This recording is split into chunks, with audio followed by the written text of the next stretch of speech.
Hello my dear friends and students, welcome to English Max. जैसा कि आप लोगों को ऑलरेडी पता है, इसमें हम लोग एसएससी CHSL 2023 के इंग्लिश का प्रीवियस पेपर सॉल्व कर रहे हैं। ठीक, और ये पेपर 2023 का ही नहीं बल्कि 2022 का भी हुआ है, और केवल CHSL ही नहीं, CGL और स्टेनो के 2022 और 23 का पूरा सेट लगा चुके हैं। और MTS का 2023 का कुछ कम हुआ है, मतलब थोड़े आधे सेट हो पाए थे, आधा नहीं हो पाए थे, कुछ दिक्कत आ गई थी, नहीं पूरा कर पाया था। लेकिन इस बार जब MTS का पेपर होगा उसके पहले मैं जो बचा हुआ है 2022 वाला, जो 23 में हुआ था वो आधा, और जो 23 में हुआ था उसका पूरा का पूरा मैं कर दूंगा आपके एग्जाम के पहले। This is my promise. ठीक, और CPO-SI का 2023 वाला और IB का भी 2023 वाला हमने डिस्कस कराया है। तो बहुत सारे डिस्कशन हैं आपके पास सॉल्व करने को, अभी आगे बढ़ते भी रहेंगे। तो आप कोई भी एग्जाम परसू करते हैं तो सारे के सारे देखिए, मतलब अगर आप CGL देते हैं तो आप स्टेनो का भी देखिए, आप स्टेनो देते हैं तो आप CGL MTS CHSL सब देखिए। केवल अपना ही लेकर मत चलिएगा, क्योंकि SSC में जो स्टैंडर्ड होता है क्वेश्चन का वो 19-20 का फर्क होता है, इससे ज़्यादा नहीं। वो क्या बहुत ज़्यादा एक दूसरे में मिक्स होती है, ग्रामर भी बहुत, कभी कभी तो नाम बदल दिया, बाकी सारा सेंटेंस वही है। अब चूंकि मैं सारा कराता हूँ तो मुझे पता है, आपने अगर सारा नहीं किया होगा तो आपको ये लगेगा कि CGL का CGL होता है, CHSL का CHSL होता है। लेकिन अगर आप सारे करके देखिएगा तो आपको पता चल जाएगा कि क्वेश्चन की जो रेंज है, वोकैब की जो रेंज है, रेंज वही रहती है, क्योंकि पेपर बनाने वाली टीम वही है। ठीक है, चलिए, तो ये तो हो गई हमारी बातें। अब करते हैं हम लोग आज की डिस्कशन। आज कौन सा है? 10 अगस्त का शिफ्ट 4 है। कल हम लोगों ने शिफ्ट 3 किया था, तो कल मैंने कहा था कि 27 है। अगर ये शिफ्ट 4 है तो इसका मतलब आज हम लोग करने जा रहे हैं सेट नंबर 28। इसके बाद हमारे पास 12 सेट बचेंगे, कुल 40 सेट है, जिसमें से हम 28 आज कंप्लीट कर देंगे, तो 12 सेट और बचेंगे, 3 दिन का पेपर और बचेगा। ठीक है, 10 तारीख आज कंप्लीट हो जाएगी, तो 11 की, 14 की और 17 अगस्त के केवल पेपर बचेंगे। ठीक है, तो PDF आप लोगों ने सॉल्व कर लिया होगा, आई होप सो। तो चलिए देखते हैं कि आपके कितने क्वेश्चन सही हुए हैं, कितने गलत हुए हैं। अगर हमारे साथ आज कोई पहली बार जुड़ा हुआ है तो आपको बता दें कि PDF इसी वीडियो के डिस्क्रिप्शन बॉक्स में जाइए, वहाँ लिखा होगा लिंक ऑफ PDF, वहाँ से हमारे टेलीग्राम चैनल पे पहुँच जाएंगे आप, और टेलीग्राम चैनल को ज्वाइन कर लीजिएगा, परिवार का सदस्य बन जाइए। फिर आपको रोज़ दोपहर में जो भी हम डिस्कस कराते हैं शाम को, उसका PDF मिल जाया करेगा। ठीक, तो चलिए स्टार्ट करते हैं आज का डिस्कशन, और पहला क्वेश्चन लेते हैं। और ये रहा पहला क्वेश्चन आपकी स्क्रीन पर। पहला क्वेश्चन किससे रिलेटेड है कि ये बताइए आप इसकी पैसिव वॉइस। ठीक है, पैसिव वॉइस के लिए सेंटेंस देखिए, लिखा है बाय होम। बाय होम अगर यहाँ लिखा है तो इसका मतलब ये सेंटेंस किससे होगा? हु से स्टार्ट होने वाला है। वर लिखा, वर लिखने का मतलब क्या हुआ? जैसे ही वर के साथ रिटर्न आपको दिखेगा, इसका मतलब वर रिटर्न मतलब वर्ब की सेकंड फॉर्म आनी चाहिए यहाँ पे। तो हु के बाद वर्ब की सेकंड फॉर्म, रिटर्न की सेकंड फॉर्म क्या होगी? रोट होगी, हु रोट। ठीक है, आप हु रोट ढूंढ लीजिए जिसमें भी दिया हो। हु हैव नहीं लगेगा यहाँ पे। वर के साथ थर्ड फॉर्म का मतलब हुआ कि पास्ट इंडेफिनिट। ठीक, तो ये प्रेजेंट इंडेफिनिट हो गया, राइट्स नहीं होगा, हैज रिटन भी नहीं हो पाएगा, क्या होगा? केवल यही हु रूट होगा आपका चौथा वाला आंसर। ठीक है, कोई डाउट हो तो बताओ। चलें आगे, अगला क्वेश्चन देखें। अगला क्वेश्चन है क्वेश्चन नंबर 2। ठीक, इसमें क्या करना है आपको? फिर वही एक्टिव वॉइस में करो। एक्टिव वॉइस में यहाँ क्या लिखा है? वर चेंज्ड। अभी थोड़ी देर पहले मैंने बताया आपको कि जब भी वर्ब की सेकंड फॉर्म होती है, पास्ट इंडेफिनिट होता है, तो इसकी पैसिव में बनाते हैं तो वाज वर्ब के साथ वर्ब की थर्ड फॉर्म लगती है। और ये रूल आई थिंक कि मैं रोज रोज बताता हूँ, जितने भी सेट कराया हूँ 27 में कुछ नहीं तो 24 में तो ये रूल रहा ही है। वर्ब की सेकंड फॉर्म होगी तो वाज वर्ब के साथ थर्ड फॉर्म। अगर आपको पैसिव में वाज वर्ब के साथ थर्ड फॉर्म मिलती है तब एक्टिव में वर्ब की सेकंड फॉर्म लगाएं। ये क्या हो गई? पैसिव, और ये क्या हो गई? एक्टिव। ठीक, चलिए, वर चेज्ड, इसका मतलब बाय द कैट है तो कैट पहले चला जाएगा, कैट, उसके बाद क्या ढूंढिए? चेज्ड। द कैट चेज्ड, ये लिखा है चेज्ड, ये हमारा सही हो रहा है। ठीक है, the cat chased the mice. अब कैट इज चेजिंग, प्रेजेंट हो जाएगा। आर चेज्ड, प्रेजेंट हो जाएगा। ठीक है ना, पास्ट चाहिए। द कैट चेजेज, चेजेज लिखा है ना, ये इज एम आर के साथ थर्ड फॉर्म हो जाएगी, ये भी गलत है। ठीक, कौन सा आंसर हुआ? पहला। There if there is any doubt बताइए हमको। चलिए नेक्स्ट क्वेश्चन करते हैं, क्वेश्चन नंबर 3। 3 में क्या करना है आपको? एरर बतानी है। सेंटेंस थोड़ा बड़ा है, तैयार हो जाइए। चलिए शुरू करते हैं। लिखा सेलेक्ट द पार्ट ये तो इंस्ट्रक्शन में से आ गया बेटा। देखिए ये पेपर, इसको सेट करने में थोड़ी सी मिस्टेक हो गई है। ये सेलेक्ट द पार्ट किसका है, डायरेक्शन का हिस्सा है, ठीक है ना। ये मिस्टेक हो गई है, हमसे हो गई है, और आप समझ जाइएगा। आपने जो पीडीएफ सॉल्व किया होगा उसमें ये मिस्टेक नहीं रही होगी। यहाँ पे सेट करने में थोड़ी सी दिक्कत हो गई है। ये हिस्सा है, ये डायरेक्शन का पोर्शन है। चलिए नीचे आ जाते हैं यहाँ से। It is imperative in understanding, ये ठीक है, हमको गलती मिल गई, मैं आपको सेंटेंस पढ़ा देता हूँ। It is imperative in understanding, क्या इम्परेटिव है कि the rising importance of artificial intelligence in the public sector to increase the efficacy and impact of the work done for public welfare. ठीक है, इफिकेसी क्या होता है, कार्य कुशलता, मतलब कार्य करने की वो क्षमता जिससे आपको जल्दी ही पॉजिटिव रिजल्ट मिलता है, उसको कहते हैं इफिकेसी। ठीक है, अब यहाँ पे आते हैं, it is imperative in understanding. Imperative का मतलब क्या होता है, नेसेसरी। अब ध्यान दीजिए, नेसेसरी, कंपल्सरी और एसेंशियल, ठीक है, जरूरी होता है इम्परेटिव। तो इम्परेटिव के साथ जब हम लगाते हैं वर्ब, तो किस फॉर्म में आएगी, टू के साथ वर्ब की फर्स्ट फॉर्म में आएगी। ठीक है, it is imperative to understand, to understand, in understanding नहीं, समझने में जरूरी है नहीं, समझना जरूरी है। It is imperative, it is necessary, it is essential to understand that. ठीक, तो यहाँ पे इन अंडरस्टैंडिंग की जगह पर टू अंडरस्टैंड होना चाहिए। तो ये जो लिखा इन अंडरस्टैंडिंग, ये गलत हुआ आपका। तो कौन सा ऑप्शन गलत है, सेकेंड वाला गलत है। ठीक है, क्लियर है। चलिए आगे, चलिए नेक्स्ट क्वेश्चन करते हैं। अगला क्वेश्चन है आपका क्वेश्चन नंबर 4। क्या करना है इसमें, देखिए डबल फिलर है। ठीक है, अब डबल फिलर में है क्या, होमोफोन्स है, दोनों सेम प्रोनाउंसिएशन के वर्ड होंगे, स्पेलिंग और मीनिंग डिफरेंस होगी। ठीक है तो देखिए कि पहले में क्या लगा सकते हैं और दूसरे में क्या लगा सकते हैं। ठीक, चलिए तो पढ़ते हैं, इसको क्लियर कर दूं आपके लिए। ठीक है, ये क्लियर हो गया, आ जाइए। तो सेंटेंस पढ़िए, देखिए पहले में क्या लगेगा, I will dash any job offer, मैं किसी भी जॉब ऑफर को डैश कर लूंगा। आगे लिखा है dash for the one that requires me to work on weekend. ठीक, तो ये पहले तो ये फार देखो, ये फार किसके साथ लग सकता है, इस एक्सपेक्ट के या इस एक्सेप्ट के या इस एक्सेप्ट, ये एक्सेप्ट है, ये एक्सेप्ट है। ठीक, तो ये जो फार लगता है किसके लिए लग पाएगा, EXCEPT, एक्सेप्ट मतलब को छोड़कर, के अलावा, एक्सेप्ट फार। तो दूसरे वाले में क्या लगेगा, दूसरे में ये नहीं लग पाएगा, दूसरे में ये लग सकता है, दूसरे में ये नहीं लगेगा, दूसरे में ये लग सकता है। तो दूसरा और चौथा दूसरे के लिए सुटेबल हो गया। और इन्होंने कहा मैं कोई भी जॉब ऑफर डैश कर लूंगा, क्या करूंगा, एक्सेप्ट कर लूंगा। पहले में क्या आना चाहिए, मैं कोई भी जॉब ऑफर एक्सेप्ट करूंगा। तो ये नहीं होगा, ये नहीं होगा, ये नहीं होगा, केवल ये होगा। तो एक ऑप्शन है जिसका दोनों सही है, तो कौन सा है वो, चौथा वाला। ठीक है, नेक्स्ट क्वेश्चन पे आ जाएं। ये तो आपको समझ में आ गया। अगला क्वेश्चन है अरेंजमेंट का, पढ़ के देखते हैं। लिखा है दीज चेंजेज, दीज चेंजेज देखो, जब दिस दैट दीज दोज सच, इन सब के साथ कोई चेंजेस आता है या कोई एग्जाम्पल आता है तो क्या करते हैं हम, देखो these changes were sure to happen as technological intervention can not be arrested anywhere. Clear, चलिए आगे देखते हैं। Recent times have marked a major change, ये अ मेजर चेंज, यहाँ भी चेंज देखने को मिला है, कहाँ पर, in teaching learning process in the educational sector, एक चेंजेज यहाँ हो गया। तो हो सकता है दीज चेंजेज क्या होगा, वो ए जो है बी के बाद हो सकता है। अगर और कोई चेंजेज हम जरा ढूंढते हैं, लिखा है a willing acceptance and practicing it. A willing acceptance का मतलब होता है, मतलब स्वेच्छा से स्वीकार करना, और practicing it to achieve excellence into, मतलब और इसकी प्रैक्टिस करना, इसको अप्लाई करना एक्सेलेंस पाने के लिए, into it is the single option to all educators, मतलब सारे एजुकेटर्स के लिए एक सिंगल ऑप्शन बचा हुआ है। बियॉन्ड दिस, इसके अलावा क्या है, the constant flux in the diversified areas of academics has forced this change. यहाँ भी हमको चेंज मिल गया, लेकिन यहाँ क्या मिला, दिस चेंज। दिस चेंज कहाँ है, ये मेजर चेंज की बात कर रहे हैं। क्लियर, तो कुछ आप चेंजेस जो लगे हुए हैं बार बार, इनसे भी आप क्लू ले सकते हैं।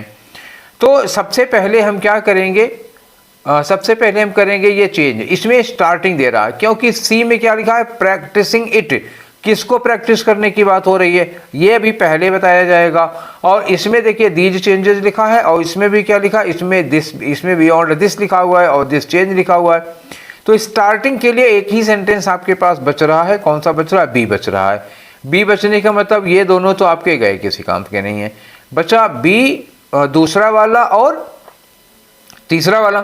दूसरे तीसरे में दोनों में बी के बाद ए लगा हुआ है, ये बात श्योर हो गई कि बी के बाद ए लगेगा, दोनों में एक ही ऑप्शन है तो कोई मतलब ही नहीं, बी के बाद आप ए लगा लीजिए।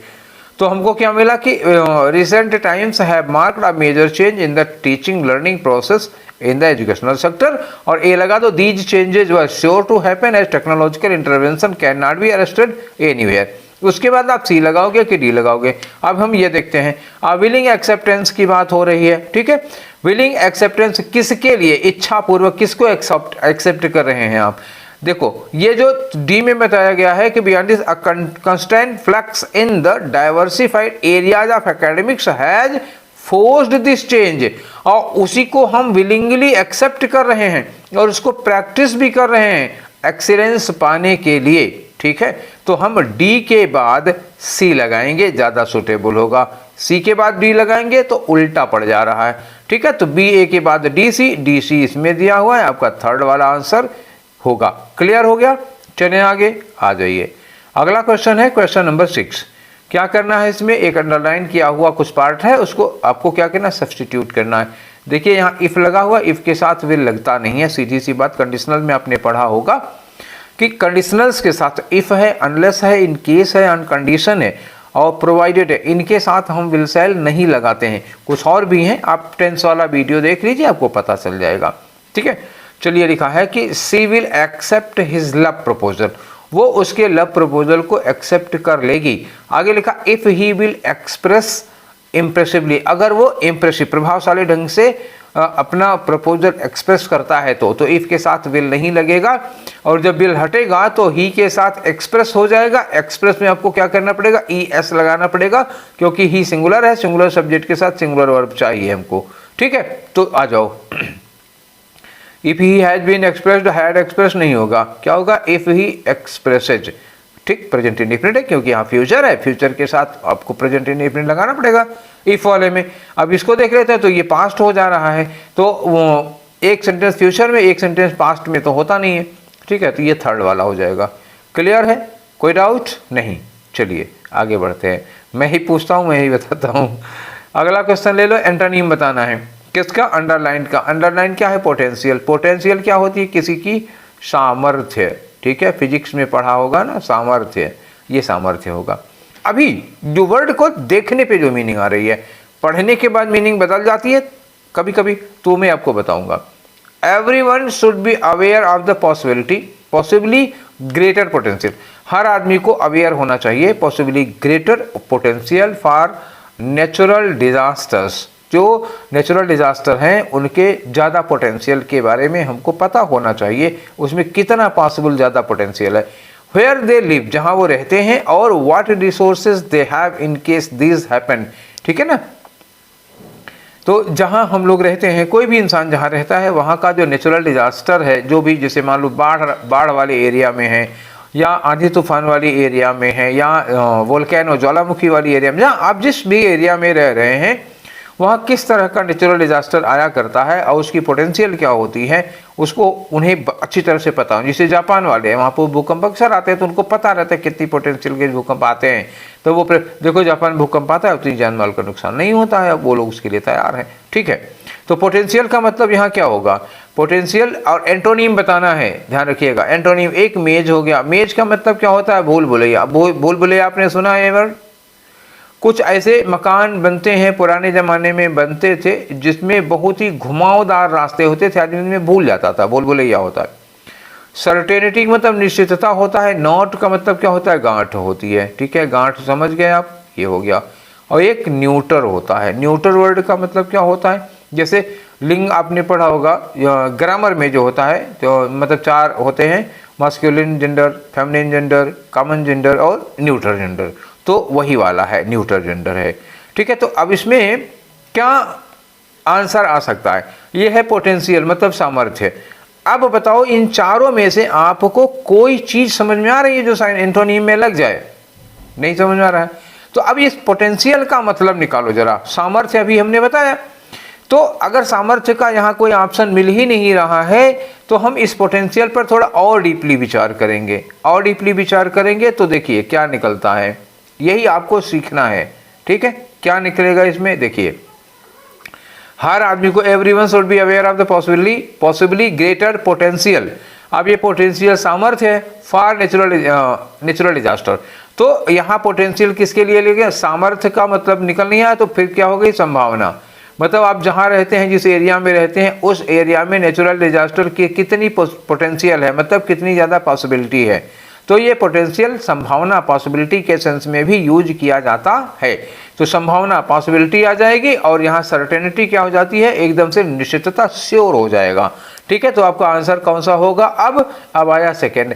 पहले मैं शुरू में ही बताया था कि पोटेंशियल की मीनिंग आपको मैंने बता दी, सामर्थ्य होती है।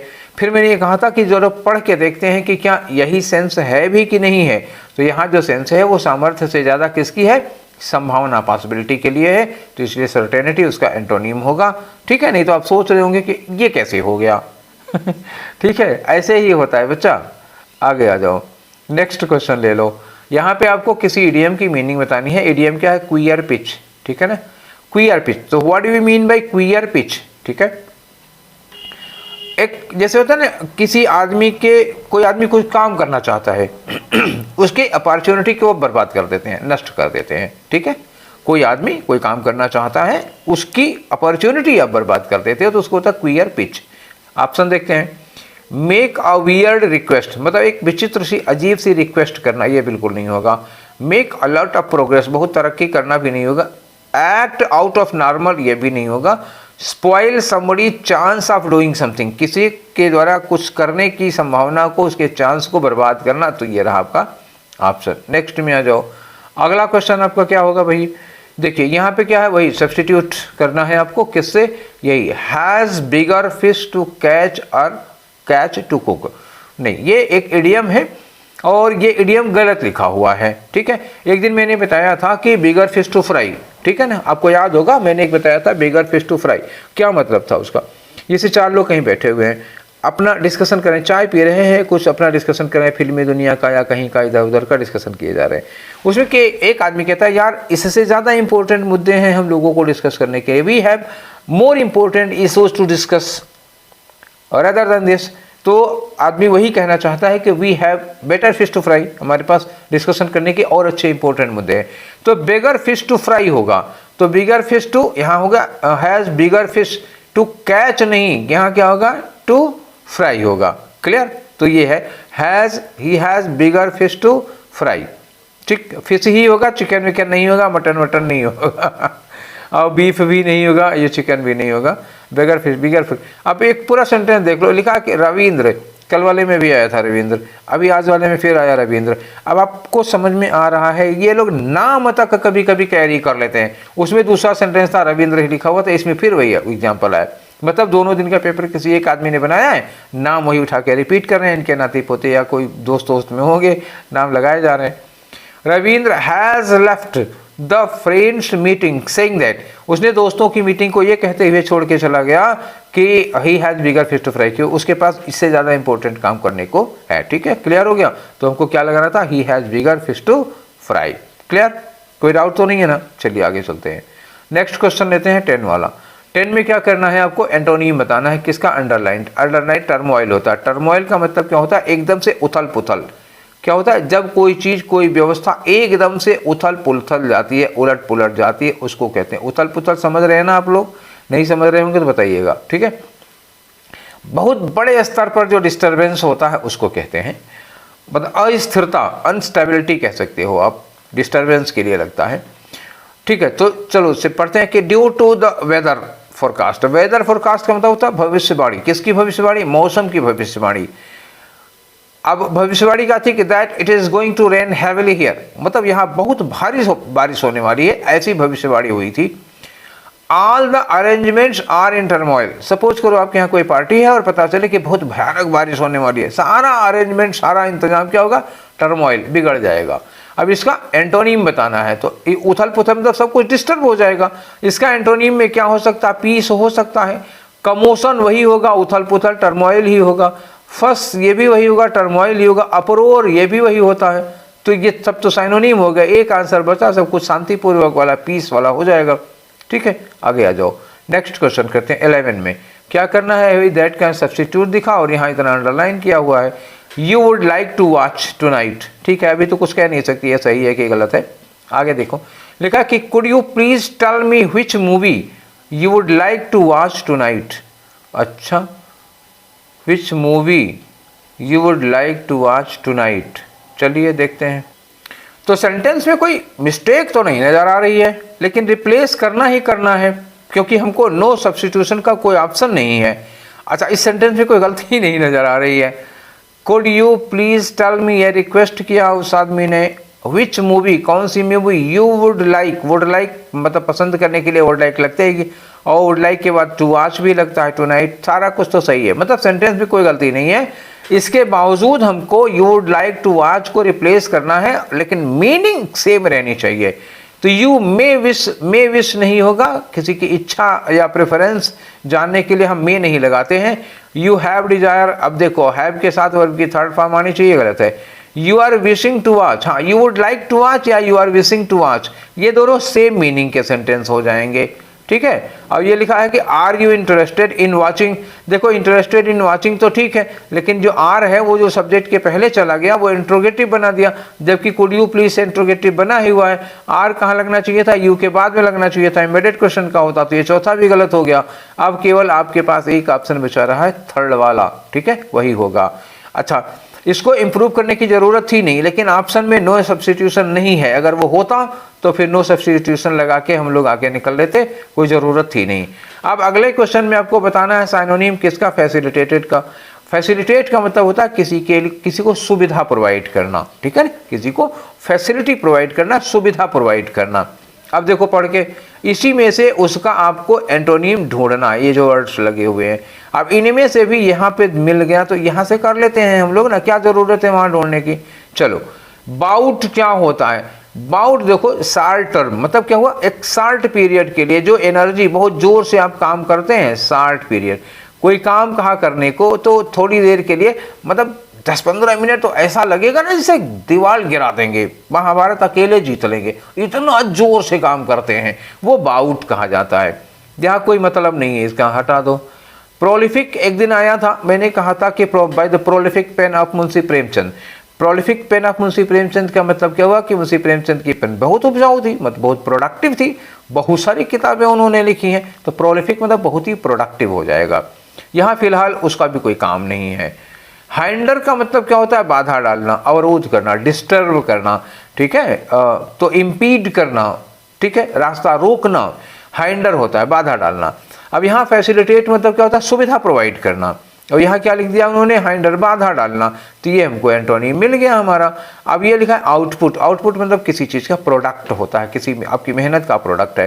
तो आंसर कौन सा हुआ? थर्ड वाला। आगे बढ़ लेते हैं हम लोग क्वेश्चन नंबर 13 में। 13 में क्या करना है आपको? एरर का क्वेश्चन है। सेंटेंस पढ़ो। The soldier met a fearless death. अभी तक तो कोई दिक्कत नहीं है। Fighting on behalf at, on the behalf of होता है, ये गलत हो गया। ठीक है, की ओर से, on the behalf of, on the behalf of, ए बन जाओ, ऑन द बिहाफ ऑफ होता है की ओर से। ठीक है ना, on the behalf of his country, अपने देश के लिए लड़ते हुए। तो ये ऑन, ये बिहाफ एट, ये जिसमें भी मिल जाएगा वही गलत है। तो ऑन बिहाफ एट नहीं होता, on the behalf of his country, अपने देश की ओर से लड़ते हुए। तो चौथा वाला आंसर हो गया। ठीक है, ये गलती तो पढ़ते ही मिल गई होगी है आप लोगों को। नेक्स्ट आ जाओ। अंडरलाइन वर्ड जो है उसका क्या बताना है आपको? करेक्ट मीनिंग बतानी है। करेक्ट मीनिंग टी टोटलर है, तो ये वन वर्ड सब्स्टिट्यूशन में है। उलट दिया इन्होंने। पहले क्या होता था, एक सेंटेंस देते थे, उसके लिए वन वर्ड बताना होता था। अब ये वन वर्ड दे रहे हैं, उसके लिए एक सेंटेंस बताओ। कोई बात नहीं। टी टोटलर क्या होता है? टी टोटलर ऐसे व्यक्ति को कहते हैं जो मतलब शराब वगैरह, दारू वगैरह, अल्कोहल वगैरह इस तरह की चीज़ें नहीं पीता है, उसको टी टोटलर कहते हैं। ठीक।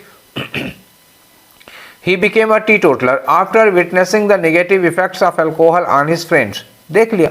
ठीक, तो यहाँ क्या होगा? Someone who does not consume any alcoholic drink, ये हो गया पहला वाला। ठीक है। और में क्या होगा, a person who likes to eat and drink, ये नहीं होगा। A person who is very conscious of his health, और someone who does not make friends, ये नहीं होगा। क्या होगा, ये पहला वाला, एल्कोहल से दूर रहना। ठीक है, आगे बढ़े। क्वेश्चन नंबर 15, करेक्टली स्पेल्ड, याद रखिएगा आपकी बार क्या पूछे, करेक्टली, कहीं इनकरेक्टली से मिसगाइड मत होइएगा। अब ये लिखा है कंकरेंटली, स्पेलिंग तो कंकरेंटली की सही है। कंकरेंटली का मतलब क्या होता है, दूसरी मीनिंग आप ध्यान लो, ये थोड़ी सी डिफिकल्ट हो रही है। साइमल्टेनियसली, अब कहोगे ये तो और कठिन हो गई लग रहा है कि नहीं। साइमल्टेनियसली, कंकरेंटली मतलब साइमल्टेनियसली। ये कैसे होता है, जब दो काम हम एक साथ में करते हैं। सपोज आप कहीं जंगल में घूम रहे हो, आप सामने शेर दिखाई दिया तो क्या करोगे, भागोगे ना तुरंत, कि हाल चाल पूछ के भागोगे, हाल चाल पूछोगे नहीं तो सुबह न्यूज़पेपर के हेडलाइन बन जाएंगे, तो तुरंत भागते हैं। हालांकि भागोगे तब भी संभावना वही है, लेकिन हो सकता है बच जाए। प्रतिक्रिया क्या होगी शरीर की, जैसे ही शेर पर निगाह पड़ी तुरंत भागेंगे। तो ये दोनों काम करीब करीब साथ हो रहे हैं ना, दोनों कामों के बीच में गैप नहीं है, उसको कंकरेंटली या साइमल्टेनियसली कहते हैं। कभी साइनोनिम पूछे तो लगा देना। स्ट्रेटजी, स्ट्रेटजी की स्पेलिंग तो गलत है, स्ट्रेटजी की भी स्पेलिंग, क्योंकि स्ट्रेटजी में क्या होता है, STRATEGY,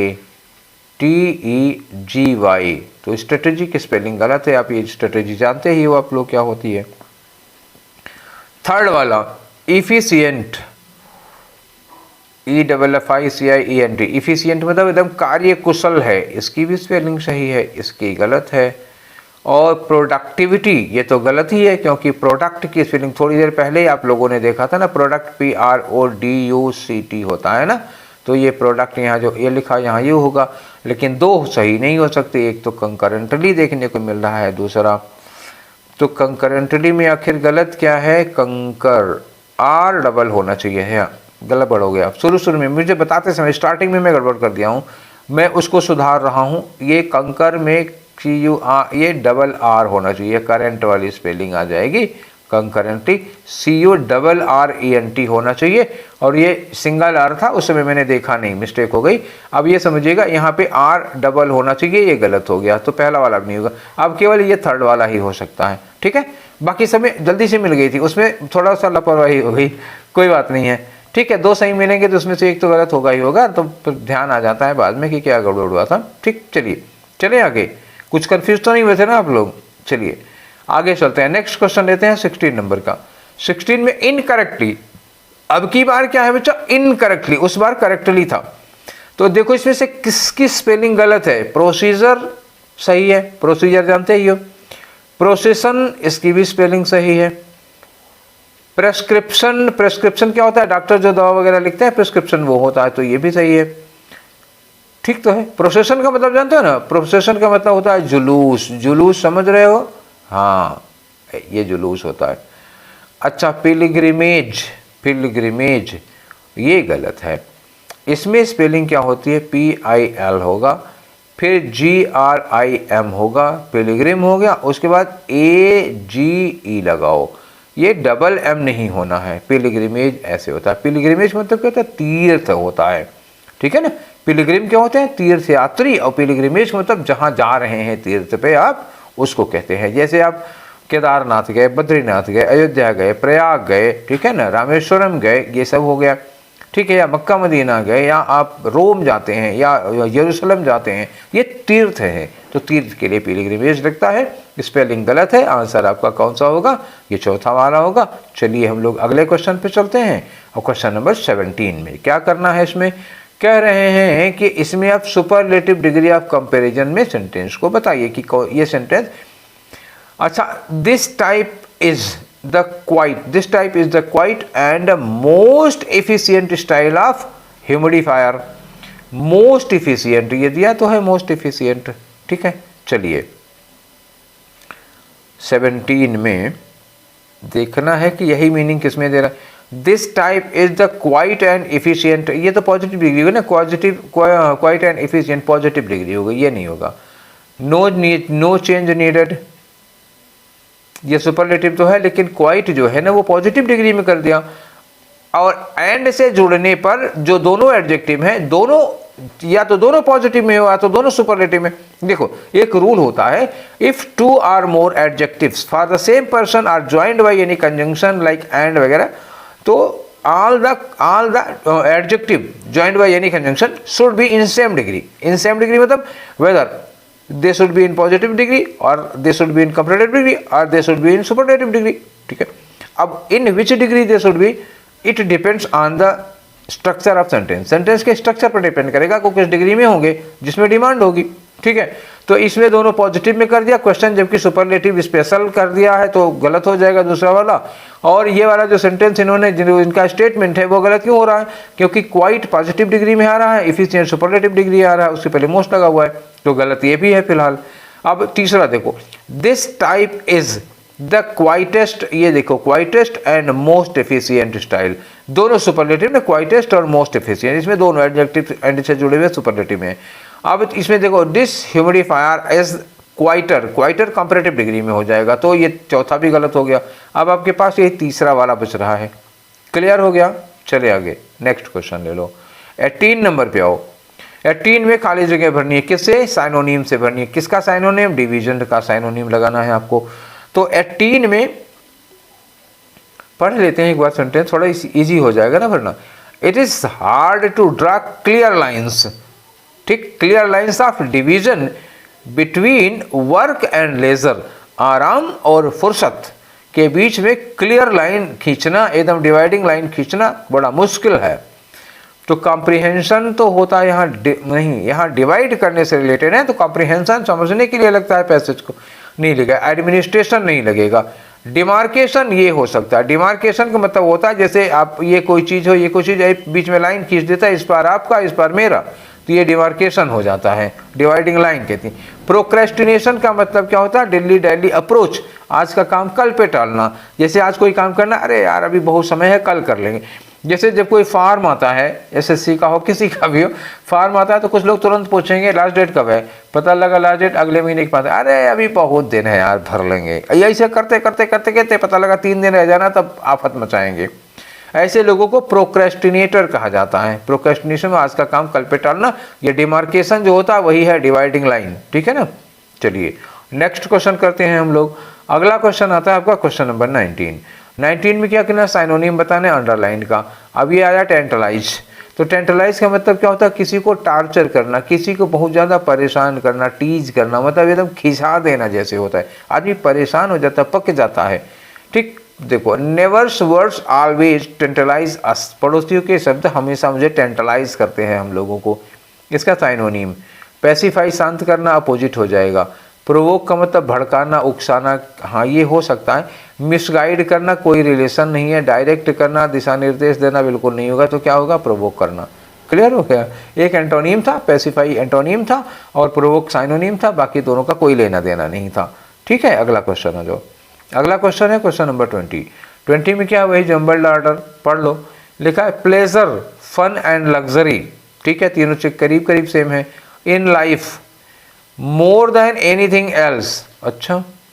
modern Indian youth seek, modern आज के समय का जो इंडियन यूथ है वो क्या ढूंढ रहा है, प्लेजर, फन एंड लग्जरी, इसको ढूंढ रहा है। किससे, मोर than anything else in life. तो ये हो गया पहला सेंटेंस, ये हो गया दूसरा सेंटेंस, ये हो गया तीसरा सेंटेंस और ये हो गया चौथा पार्ट, सेंटेंस नहीं चौथा पार्ट हो गया। तो क्या लगाएंगे आप, डी के बाद ए के बाद सी बी, DACB। कोई ऑप्शन है क्या इस तरह से मिल रहा, DACB ये मिल गया हमारा, ठीक है। नेक्स्ट क्वेश्चन करो। अगला वाला क्वेश्चन क्या होगा, 21 से 25, एक पैराग्राफ, 5 ब्लैंक्स, सबके लिए 4 ऑप्शन। चलिए लेट्स स्टार्ट। क्या करना है बताइए, पढ़िए पहले इसको। क्लीन इंडिया मिशन, समझ गए ना, स्वच्छ भारत अभियान। Clean India mission is one of, ठीक, अरे क्लीन इंडिया मिशन, ये सेलेक्ट क्यों नहीं हो रहा है, चलो अब हो गया। Clean India mission is one of the most dash and. अब देखो एंड के पहले खाली जगह है, हिंट ले लेंगे कहाँ, जो एंड के बाद लगा होगा। यहाँ लिखा है पॉपुलर, ठीक, पॉपुलर मिशंस। अब अगर एंड के बाद पॉपुलर है तो एंड के पहले कैसा लगा सकते हो, इनसिग्निफिकेंट, निगेटिव हो जाएगा। मीनिंगलेस निगेटिव हो जाएगा। दो बचा सिग्निफिकेंट या डेमोन्स्ट्रेटिव। तो अगर यहाँ पॉपुलर लिखा है तो डेमोन्स्ट्रेटिव नहीं, फिर क्या होगा, सिग्निफिकेंट होगा। मैच करिए, एंड से मैच कर लो। अगर एंड के पहले आप एंड के बाद में कुछ है तो जो उसका साथी है उसी से मैच करा लो। सेम नहीं, सिमिलर होना चाहिए, ठीक है। तो मोस्ट हमको मिल चुका ना, most significant and popular mission to have taken place in India, ठीक। This mission includes a reward to a state and a city.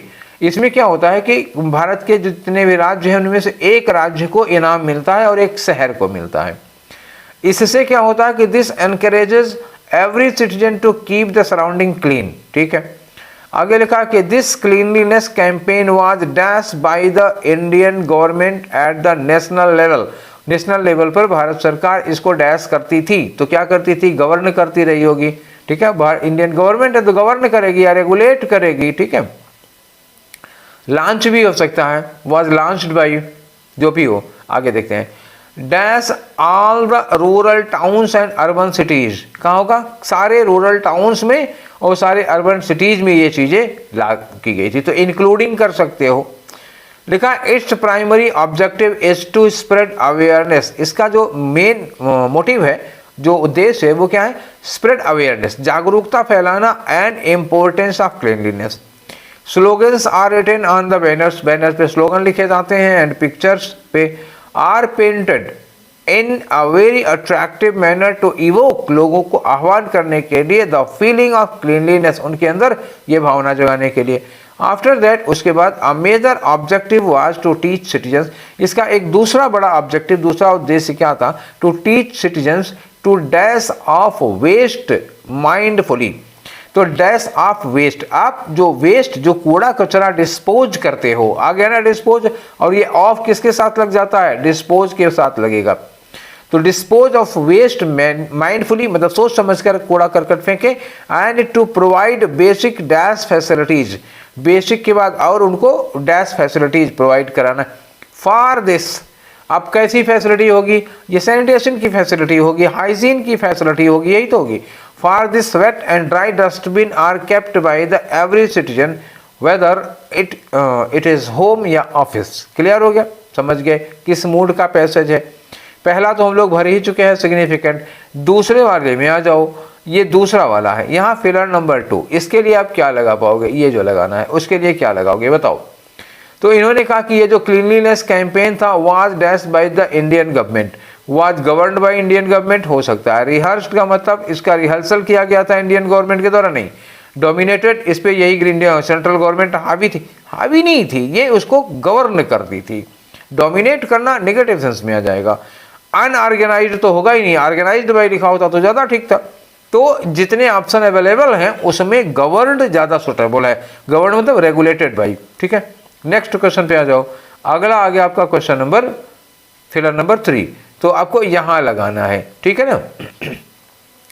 मैंने क्या कहा था कि ये प्रोग्राम हर जगह चला था, कहाँ कहाँ, रूरल टाउन्स और अर्बन सिटीज़ में। तो क्या करोगे, इंक्लूडिंग जैसा कोई वर्ड आना चाहिए। एनकम्पासिंग मतलब इंक्लूडिंग होता है। प्रिवेंटिंग का मतलब क्या होता है, उनको रोकना, रोकना। प्रिवेंट करना मतलब उनसे दूर रहना, बचना। तो प्रिवेंट तो लगेगा नहीं यहाँ पे। एक्सक्लूड मतलब गाँवों को बाहर करके नहीं, बल्कि उनको शामिल किए हुए थे। रेस्ट्रेन, देखो प्रिवेंट और रेस्ट्रेन तो एक ही होता है ना, उनको रोकना, उनको रोका हुआ नहीं था, बल्कि क्या होगा, एनकम्पासिंग होगा, क्योंकि एनकम्पासिंग का मतलब होता है इंक्लूडिंग, तो यही लग पाएगा, इंक्लूडिंग, ठीक है।